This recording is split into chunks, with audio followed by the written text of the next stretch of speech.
Hello, Henry Knox time. I want to read from, I want to get a pretty picture up for you guys. I want to read from Thomas Jefferson about being the best you can be. Okay. Our greatest happiness does not depend on the condition of life in which chance has placed us, but is always the result of a good conscience, good health, occupation, and freedom in all just pursuits. The precept is wise which directs us to try all things and hold fast that which is good. Nothing is troublesome that we do willingly. In endeavors to improve our situation, we should never despair. Be not weary of well-doing. Let the eye of vigilance never be closed. Become an honest and useful person to those among whom we live. Above all things, be good, because without that we can neither be valued by others nor set any value on ourselves. Oh my God, I love that. I love Thomas Jefferson. I'll do a series about Thomas Jefferson also. But reading that reminded me of why I love Henry Knox so much. Henry Knox had a very hard childhood, and he turned his circumstances into something amazing. And that just inspires people and inspired me, because all of us have hard things that happen to us, hard lives, hard circumstances, but you can turn it around. You really can. And there's so many stories about humans that are proof of that. So, without getting too preachy, I want to read what George Washington thought of Henry Knox, and that's how this book starts out. By the way, this is a book by Mark Poles, and it's called Henry Knox, Visionary General of the American Revolution. All right. He was never like in military school, and he became a general in spite of that. Just to give you a little hint of the life that Henry Knox led. So, here's what George Washington thought of Henry Knox. He writes a letter to John Adams, and he writes this: "With respect to General Knox, I can say with truth, there is no man in the United States with whom I have been in habits of greater intimacy. No one whom I have loved more sincerely." Wow. "Nor any for whom I have had a greater friendship." That just speaks volumes, how important Henry Knox was to George Washington. And you'll see as we go on in this book why. Okay, so I am going to show you a picture of Henry Knox as a 9-year-old boy, because this is where his life begins. In the colonies, in Boston is where Henry Knox's family lives. His father is a shipbuilder, very prosperous. They were having a very good life, a beautiful home, other children, pretty good life.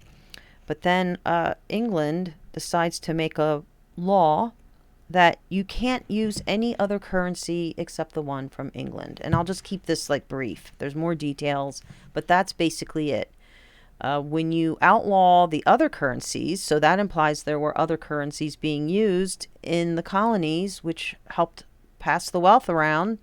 But when you take away those currencies, you hurt people's businesses. And it really did cause a depression in that time. And I'll quickly read. The act was passed in 1751, and it prohibited the provinces from issuing paper money. So that shortage of money led to a sharp drop in prices, and many businesses went bankrupt, including William Knox's business, and that was Henry's father.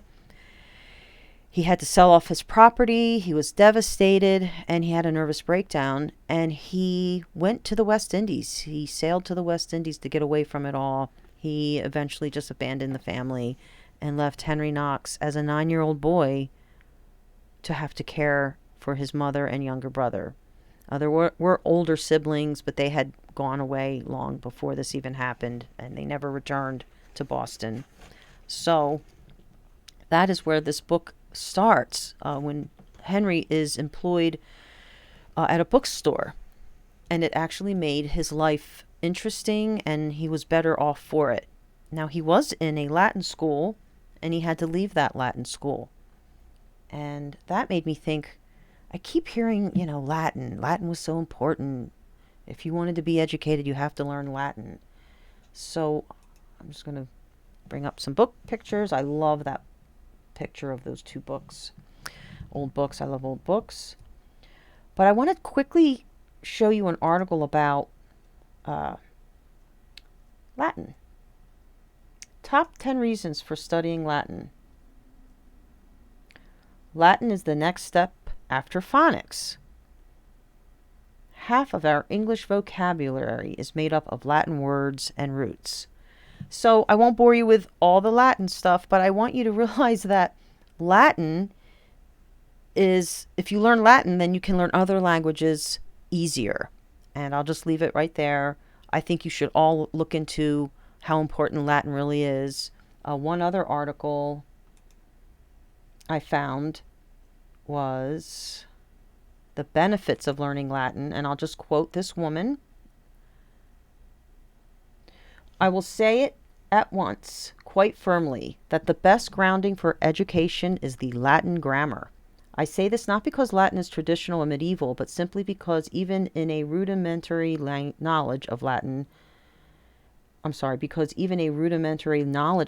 cuts down the labor and pains of learning almost any other subject by at least 50%. Wow.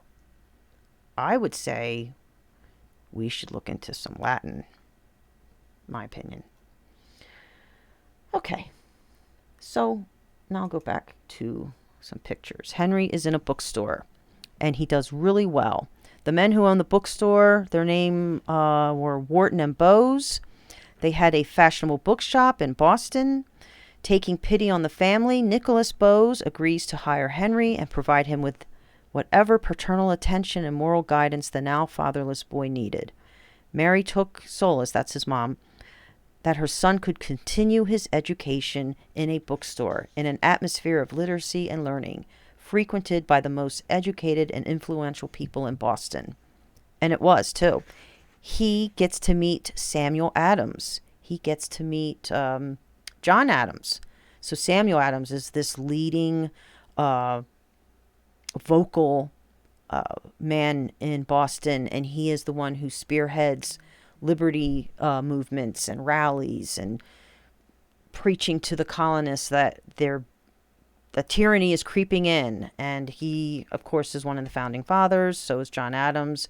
And they both meet Henry Knox as an older boy. So he starts working at 9 years old, but he spends years at this bookstore learning and becoming educated on his own. And people start to really like him. I'll read you what Sam Adams writes about Henry.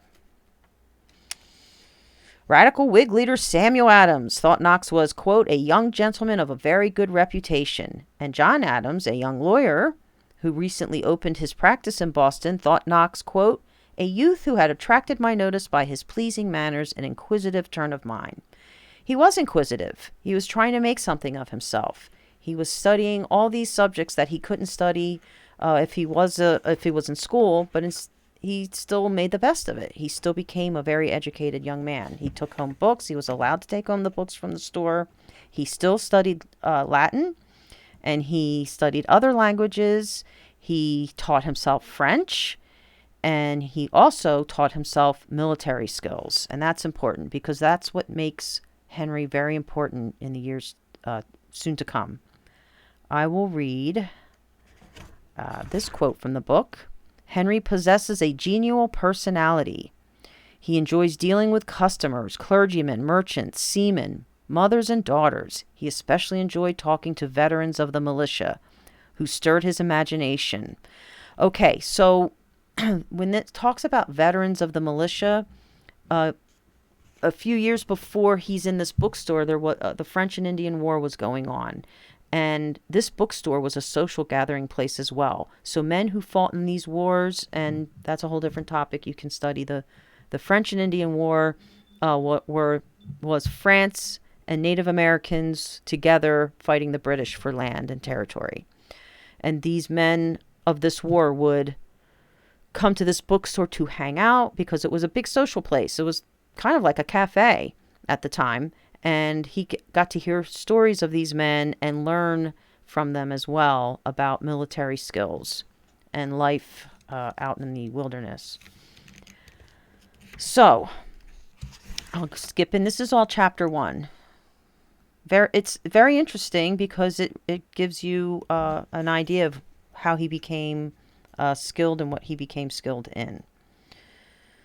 So Henry joins a militia, and he's very intrigued with artillery, which is learning cannon skills. Artillery is, that's a picture of the British fighting some Native Americans in the French and Indian War. Think Last of the Mohicans, that time period. Here we are. I love that photo of a cannon going off. There's another good picture. So these cannons weigh a lot of, actually in the tons it says, several tons. So of cannons, he learned to transport them. But back to the paragraph I wanted to share with you. So Henry realizes that to be a competent soldier, he had to learn the science of military. He had to learn to build entrenchments, fortifications. He needed to learn engineering and geometry, as well as the calculus involved in gauging distant targets and firing guns with accuracy. He pored over the bookshop's volumes on military science. He borrowed books from the Harvard Library. He had already spent years preparing himself for life as a soldier by studying French, under the then widespread belief that war with France would erupt again someday. Let me shut that off. So he learns calculus, he learns geometry, he learns how to build fortifications, he becomes an engineer, and he learns French. The man's awesome. So that way I'm going to go to this next paragraph. Excuse me. He learned the best ways to transport cannons weighing several tons, how to survey a position to find its strengths and weaknesses, and where to place the most effective entrenchments. So within months, it says, within months, Knox becomes a skilled engineer and military tactician. So he has a very interesting life in Boston as a young man. That bookstore, working at that bookstore, allowed him to meet very interesting people, allowed him to become very educated, and he takes all that, a very sad event at as a 9-year-old boy, and he turns it into him becoming a scholar in many, many different topics. So I'm going to leave my series here, and next week I will speak about this event, because this is really where Henry Knox's life takes a very epic turn. This is a picture of the Boston Massacre, and the story behind the Boston Massacre is very, very interesting, and I will get into that. It's a topic unto itself, so that's why I'm going to wait till next week to do that. But Henry is right there. He actually tries to prevent the Boston Massacre. That's how he was, like, right there before it happened. He's talking to the soldiers before more soldiers are coming. He's telling them, you better not even think of shooting these people. So I'll leave it there, and I want everyone to enjoy their day, and I want everyone to read about why learning Latin is important. That's your homework until next week, okay? Let's not be dumbed down anymore. Let's read. Let's pick up books and read and become amazing humans ourselves. We're all capable of it, believe me. Okay. Have a good day, and I am going to wish you all the best.